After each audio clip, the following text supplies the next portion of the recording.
Hey people, making this video because we were recently talking about kind of skill sets in the Iron Banner and what everyone is good at doing.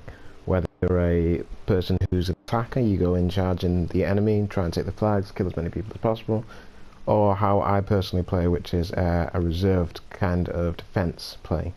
I try and cap a flag and then listen out for my team if there's any help needed, and I'm close, I can push forward to there, but usually I'm just defending, trying to hold that while the other team secures another.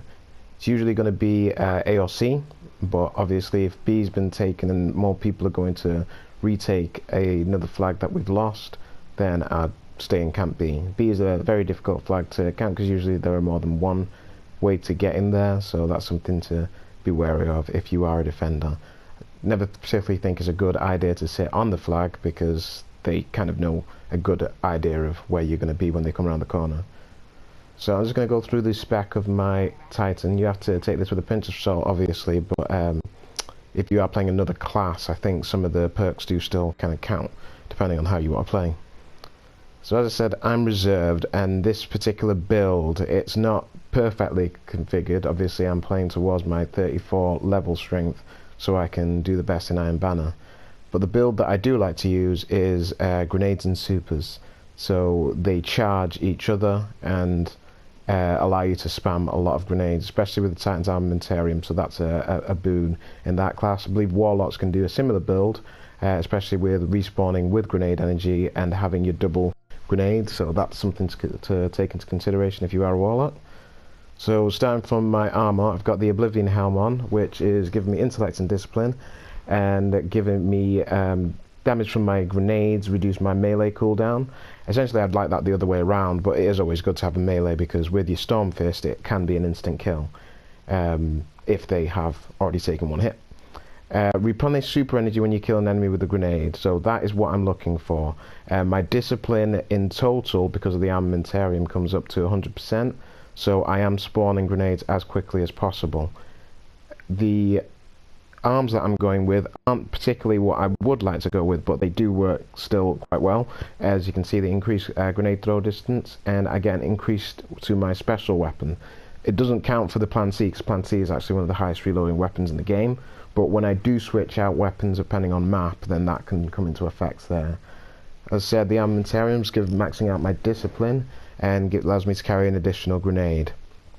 The boots are, unfortunately, you're just going to want to go for something that does your heavy weapons. All of the types of boots only do primary weapons. Unfortunately, they've not put special weapons into the game because that could help in Crucible greatly.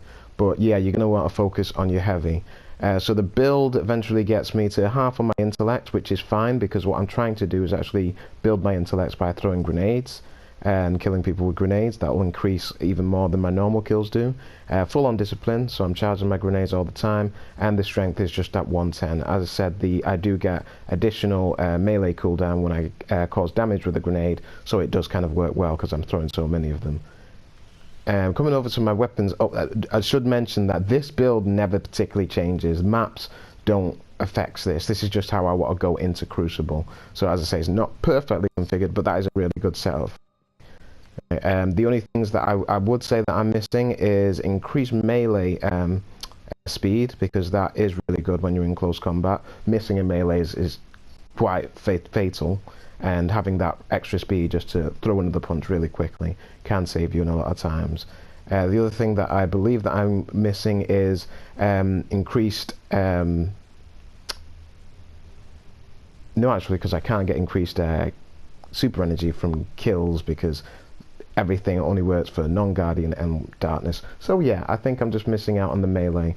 I would essentially like a increase to my primary weapon, but that again is dependent on my, you notice I keep a lot of arms because they do increase different weapons for me. So essentially once I get more etheric light, I'd like to pump up something that does scout rifles as well as the perks to keep it in the same set and give me that increased melee speed. So that one would be ideal. Coming over to the weapons, mostly I've been rolling with this weapon, which is just one that I got from a Judgment's Chance. Judgment's Chance give you 365 weapons, and also the primaries have a chance of getting an elemental, so don't worry about running trials if you're not really into that. That's how I'm going to try and focus on my new elemental 365 weapons. But I rolled with this just because it's 365. It's a hand cannon. I like hand cannons. The range is really good. It works pretty much like the Fatebringer in terms of the distance for kills, although it doesn't have the weak impacts that Fatebringer can have against killing in PvP for some reason. So yeah, it's usually a 3-shot headshot kill. So it works quite well for what I want to do. As I say, I'm defending, so people are coming close. I have my plan C because I love switching the gun straight to the plan C and firing off at an enemy who's directly in the middle of my screen. It's an instant kill as long as all the bullets hit, but then again, so are all fusion rifles. The plan C is only to be used in desperate occasions. Sometimes you'll notice if I ever do videos that I'll be running around with the plan C. Not very good, because I am going for a particular type of kill when I'm doing that. I have a better fusion rifle that does a quick charge rate on a normal, so you really shouldn't be using your super out of the reason why it's special. Sorry, not your super, your exotic. Rolling at the bottom, I have the Zombie Apocalypse, which is just my favourite heavy machine gun. I usually roll with heavy machine guns. I just find it's easier to do Iron Banner kills, your 10s, because you're not firing your rockets off at a dangerous spot. You have less chance of being killed. You have more chance of holding onto it. The Zombie Apocalypse is really good because the impact is great for the fire rate and number of bullets that it has in the clip. It is a 4-shot or 3-shot headshot kill, I forget, but let's just say it's a killer. If you're surprised by more than one person, that's the only situation where you're probably going to die by the time you've killed your first person. But again, if you're playing in reserve play, you're staying at the back, you're holding onto your heavy, someone comes along who's not expecting you to have a heavy, they're dead. The only thing that I would say is in my other modes, this is a all-around range type of gameplay. If I am playing on a map which has long lines of sight, I'm not a sniper person myself, but I will switch to the Mida multi-tool. Amazing range, really good impact, the amount of shots, rate of fire for a scout rifle. The hidden perk speed is really high. You get to aim all the way down your sights, keep your third eye for when people are sneaking up from you on other areas. So again, a perfect gun for long sights. Hawk Moon I would run on mini normal basis because it is a 2-headshot kill. I don't usually go for it nowadays when we're in the long range. Again, all round ranges, even though they did get a bit of a nerf. Once I am ready, I'm going to upgrade my Crusader Scout Rifle to 365. The reason for that, because it works with my type of build. Kills with this weapon reduce the cooldown of my grenade.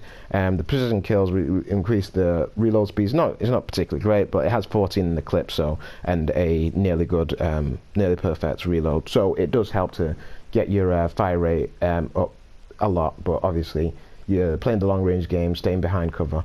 It also has exploding rounds, so it's just a little bit more to actually disorientate the enemies while you're using that. In the secondary slot, as I say, I'm not a sniper rifle person, not particularly a shotgunner. I'm a fusion rifle person. I just kind of like the way that they work. I know that they actually have a detriment in terms of specials. You're either going to want to use a shotgun or a sniper rifle. Shotgun is close range, as I say. I'm not running in, so it's more in a defensive capacity when someone's around the corner and I can take them by surprise. But the fusion rifle works in just the same way. It is usually a one-shot kill. You have to be aiming down your sights, which is why I should have accelerated coils and, well, to say the truth, I should have a good range on this fusion rifle, but I do have another fusion rifle which has more range, near the same charge rate, but the impact is not as high.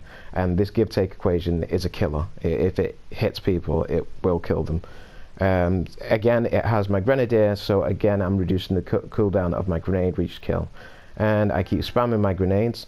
My only downfall is that I don't use supers that much in PvP. I usually wait for them to be in a needed situation, so enemy heavy round, people capping a flag and they are multiple numbers on them, and I'll just try and use it. My super is also a I'm going to die type situation, so I usually don't like to die. Because of my reserve gameplay, I usually have a high KD in terms of being in the positive, but if I go out and start supering, I know that's a death. The only times I would particularly just use a super for just one kill is if I walk past an orb and I just think, well, someone's dropped orbs for me, I'll drop orbs for them, and I'm helping out my team. So yeah, actually, let's just go into my striker so you can actually see the types of things I'm using. I'm using a hard skill use Fist of Havoc on reason because I don't run forward. I'm not going to shoulder charge many people. I don't need a shield because I'm not running into the fight. I have a full armor and recovery build. Titans have terrible agility even if you bump it up, but the Mighty Multi-Tool with its agility increase +2 and you move faster while holding the weapon gives the Titans a good fighting chance of dodging bullets. I'm using Aftershocks, which increases the duration of my lightning grenade. You may have noticed I have a perk which increases the grenade throw distance. So my lightning grenades can go a very long way across the map. They are tricky grenades to use, but they can do a lot of damage and can be really tactical by attaching them to walls and hitting the enemy from behind, and they're confused as to where the shots are coming from. They usually stay or walk back into it, and you get a post-mortem kill if you die, so it's a 1-for-1. Don't like for 1-for-1s, but hey, it's better than losing.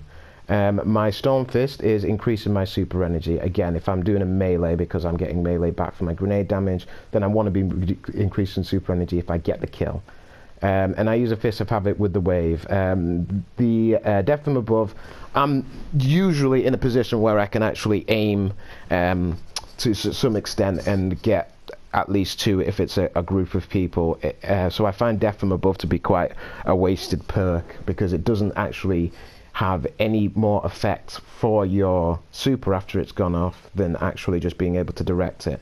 This creates a wave, so if there's someone trying to back up out of the actual blast, then I can get them. This I usually tend to use if there's ever a situation where I need to block people, which is only a PvE type thing. It creates a void zone, so no enemy will walk into that area and they'll just back off. You can just create a temporary shield, allow yourself to get a bit of health while you're sneaking around a corner. I did use the catapult because the initial burst is it's stronger for dodging enemies who are trying to shoot you. You move very fast in the boost, but it completely messes me up because since the dawn of the game I've always used increased height because I just like to use my jetpack in a way that I can get higher and higher. It's usually PvE, things like well, any type of PvE situation really, and I can ascend and get to higher heights. Height is always the best advantage. You never want to be shooting someone from downhill. Uphill is always better. And as I say, I'll go with lightning grenade.